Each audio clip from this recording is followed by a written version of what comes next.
Bapak Ibu rahimakumullah. Tadi di awal saya mengutip surat Toha. Ini karena ada sejarah penting.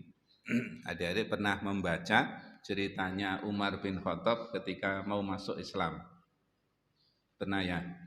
Nah, Umar bin Khattab itu adalah salah satu lelaki yang sangat dikenal hebat sebelum masuk Islam. Badannya gede, kekar, kuat ya. Punya hobi gulat. Nah, olahraganya itu hobinya gulat. Di kota Makkah sana dulu ada namanya Pasar Ukas namanya ya. Zaman segitu ada namanya Pasar Ukas. Nah, di Pasar Ukas itu tempat banyak melakukan perlombaan. Salah satunya adalah lomba gulat. Dan jagoannya, pemenangnya salah satunya adalah Umar bin Khattab. Dengan bisa bayangkan adik-adik ya, pemenang gulat berarti kan tenaganya itu super istimewa. Dan karena Umar bin Khattab itu masih hidup dalam masa tradisi jahiliyah, ya masih suka minum-minum ya. Nah, di samping badannya kuat dipengaruhi oleh tradisi jahiliyah ya, sehingga kalau sudah kadung marah itu luar biasa. Nah, suatu ketika mungkin marahnya itu sudah sangat luar biasa, bencinya kepada Nabi Muhammad SAW. Mungkin kalau dibayangkan barangkali ya, mungkin matanya sudah memerah, mungkin emosinya sudah sampai bun-bunan, sehingga berangkat dia mau menuju ke tempat di mana Nabi Muhammad SAW ada, mau membunuh Nabi Muhammad SAW. Nah, di tengah jalan ketemu temannya namanya Nuaim. Terus ditanya, Umar, mau kemana? Kamu kok begitu kelihatan sangat marahnya ya? Iya, saya mau mencari Muhammad, pemecah belah masyarakat yang membolak-balikkan, yang merusak tatanan masyarakat. Akan saya bunuh. Nah, gitu. Dan kalau Umar kadung marah itu tidak ada satupun yang bisa mengendalikan. Saking hebatnya Umar, kuatnya Umar. Nah, oleh Nuaim kemudian diomongi, disentil dengan omongan. Nah, kenapa kamu kok mencari Muhammad? Coba selesaikan dulu saudaramu sendiri. Wong saudaramu ada yang sudah masuk Islam, pengikut Muhammad. Siapa? Adikmu Fatimah. Gitu. Sama suaminya. Gitu. Mendengar diberitahu seperti itu, disentil seperti itu. Nah, kontan Umar bin Khattab marahnya enggak jadi kepada mau membunuh Nabi Muhammad dulu, tapi berbelok ke rumah adiknya kepada Fatimah dan suaminya. Begitu sampai di dekat rumahnya, Umar bin Khattab mendengar kalau adiknya sama sahabat-sahabat Nabi, sebagian sahabat Nabi sedang ngaji. Ngajinya ini surat Toha dibaca. Diteres lah ya, dibaca bareng-bareng. Toha ma anzalna alaikal Qur'ana litasqa dan seterusnya. Langsung rumahnya digebrak sama Umar.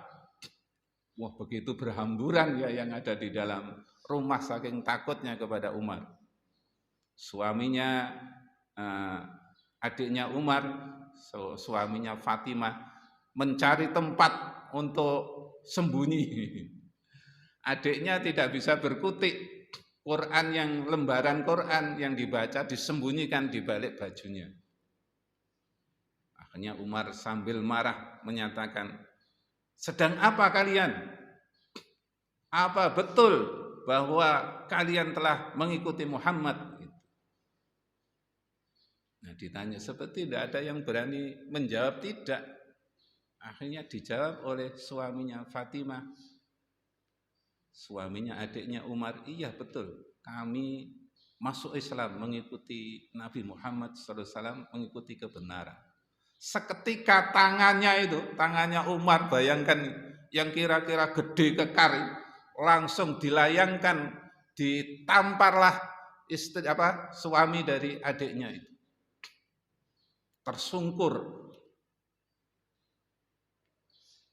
Setelah suami adiknya ditampar, kemudian Fatimah ditanya lagi oleh Umar, apa kamu juga ikut masuk Islam? Iya. Tampar lagi, ditonyor bahasa Jawanya, sampai bersimbah darah. Nah, pada saat seperti itu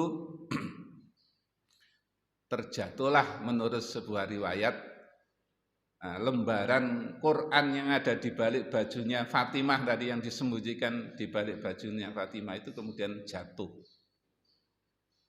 Umar tanya, apa itu? Itu adalah ayat-ayat Al-Quran. Kasihkan kepada saya, biar saya baca. Gitu. Ketika mau dibaca oleh Umar bin Khattab, Fatimah bilang, maaf Umar, itu kalamullah, ayat Allah, hanya boleh dibaca bagi orang-orang yang dalam keadaan suci. Sementara engkau masih musyrik, engkau tidak boleh membaca Al-Quran itu. Kalau kamu mau membaca Al-Quran, maka harus mandi dulu, harus wudhu dulu. Ya, gitu. Tapi ternyata sarannya Fatimah itu kemudian dituruti Umar bin Khattab. Baik, saya mandi dulu, saya wudhu dulu. Mandilah Umar bin Khattab itu, kemudian berwudhu, kemudian mengambil lembaran.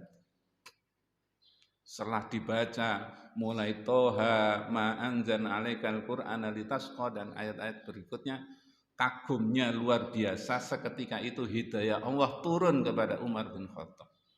Wah, kalau ini belum pernah saya ketahui, ini bukan ciptaan Muhammad, tetapi ini sebuah wahyu dari Allah Subhanahu wa ta'ala. Nah, karena Umar kan wong Arab ya, jadi ya maca Quran bahasa Arab ya gampang kan ya, hadirin sekalian ya. Nah, setelah baca itu tanya kepada Fatimah, Fatimah, tunjukkan di mana Muhammad, saya mau ke sana. Untuk apa Umar?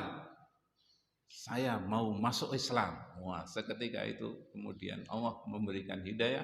Umar yang asalnya pandangannya sangat marah, ingin membunuh kepada Nabi Muhammad SAW, berubah menjadi orang yang kemudian kepingin masuk Islam. Datanglah Umar bin Khattab sambil membawa pedangnya menuju ke rumah Nabi kita Muhammad SAW. Berkumpul di situ ada Nabi, ada Abu Bakar, ada Ali bin Abi Thalib, ada Hamzah, dan sahabat-sahabat yang lain. Di balik temboknya atau mungkin dinding rumahnya Nabi Muhammad, kelihatan dari jauh Hamzah melihat Umar datang. Kemudian mengetok pintu dengan keras sambil menyatakan, wah, bahasanya Umar yang masih sangat terbawa emosi tadi. Siapa? Umar bin Khattab. Gitu. Kemudian Hamzah berada di depan, siap membukakan pintu. Nabi Muhammad memberi penjelasan kepada Hamzah. Hamzah, silakan dibuka biar Umar masuk dan kita lihat niatnya. Kalau niatnya ternyata tidak baik, maka nanti kita bunuh dengan pedangnya sendiri. Nah, setelah masuk hadirin sekalian, ternyata Umar begitu datang melihat Nabi Muhammad SAW, pedangnya diletakkan, Nabi Muhammad langsung dirangkul oleh Umar bin Khattab. Seketika itu kemudian dia bersyahadat, asyhadu an la ilaha illallah wa asyhadu annaka Muhammadar Rasulullah sallallahu alaihi wasallam. Masuklah Umar bin Khattab. Nah, di sini kita memberi sebuah catatan yang sangat luar biasa hadirin sekalian. Umar yang aslinya pemarah, ya, yang aslinya pemarah, emosinya meluap-meluap dan tidak takut dengan siapapun juga. Begitu masuk Islam, nah emosinya bisa dikendalikan, amarahnya bisa dikontrol, sehingga keberanian Umar bin Khattab, ketegasan Umar bin Khattab betul-betul dimanfaatkan untuk membela kebenaran. Dan Umar tidak takut dengan lawan-lawan orang-orang yang asalnya temannya kemudian menjadi lawannya karena Umar bin Khattab masuk Islam. Dan memang Umar kemudian dalam perjalanan setelah masuk Islam, itu menjadi tokoh yang sangat luar biasa disegani, dan kecerdasannya itu komplit ya, bukan hanya emosionalnya saja, intelektualnya juga luar biasa. Hasil ijtihadnya Umar bin Khattab luar biasa banyaknya. Salah satu sahabat Nabi dari 4 khalifah Islam pengganti Rasulullah, 2 sahabat yang terkenal sangat cerdas. Salah satunya adalah Umar bin Khattab, satunya lagi adalah Ali bin Abi Thalib. Sampai di sebuah hadis hadirin sekalian diungkapkan riwayat dari Tirmidzi. Nabi Muhammad SAW pernah menyampaikan, andaikan setelah Nabi Muhammad itu masih ada nabi lagi, maka yang akan dijadikan nabi oleh Allah Subhanahu wa taala adalah Umar bin Khattab. Saking cerdasnya hadirin sekalian.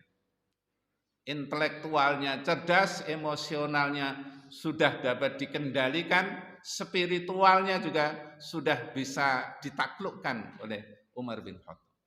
Jadi 3 kecerdasan ada pada Umar bin Khattab, sehingga sampai diumpamakan, andaikan setelah Nabi Muhammad ada nabi lagi, maka yang akan menjadi nabi adalah Umar bin Khattab.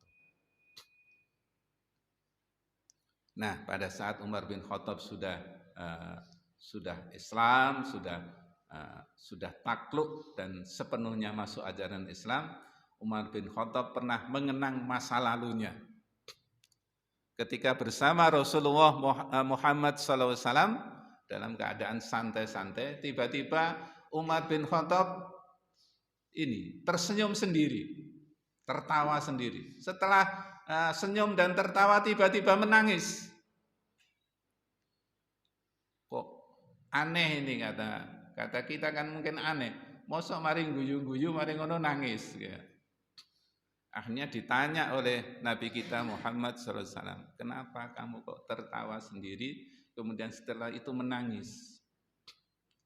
Iya Rasulullah Muhammad SAW, saya mengenang dulu ketika masih zaman tradisi jahiliyah, masih terkungkung oleh tradisi jahiliyah.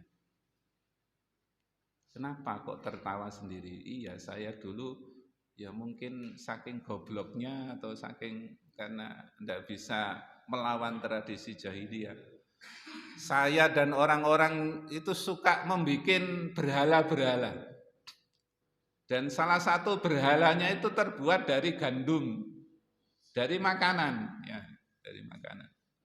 Nah, berhala yang terbuat dari gandum dan makanan itu disembah-sembah, ya, disembah-sembah, dielu-elukan, dimintai pertolongan dan sebagainya. Pada suatu saat musim paceklik, Tuhannya yang terbuat dari makanan itu dimintai makanan, tidak bisa memberi makanan. Akhirnya Umar berpikir, lah Tuhan ini kan terbuat dari gandum, ya dipangan aja gitu. Akhirnya Tuhannya yang dari gandum itu dimakan. Ya. Oh, Tuhan ini dimakan. Akhirnya Umar tersenyum, tertawa sendiri. Bayangkan gobloknya ketika masih terkungkung oleh tradisi jahiliyah. Terus ditanya, nah kenapa kok menangis? Bagaimana tidak menangis? Karena akibat tradisi jahiliyah itu, saya dulu punya anak perempuan. Saya ajak di tengah padang pasir, kemudian saya galilah pasir itu. Anak saya tidak tahu bahwa sebenarnya pasir yang saya gali itu menjadi kuburan pada dirinya. Setiap digali pasirnya kena bajunya Umar, anaknya yang membersihkan pasir yang menempel pada bajunya Umar itu. Nah, di dalam pasir itulah saya lempar anak saya, kemudian saya timbun hidup-hidup sampai dia mati. Andaikan tidak seperti itu, betapa bangganya saya punya anak keturunan cucu dari anak perempuan saya. Maka dia kemudian menangis.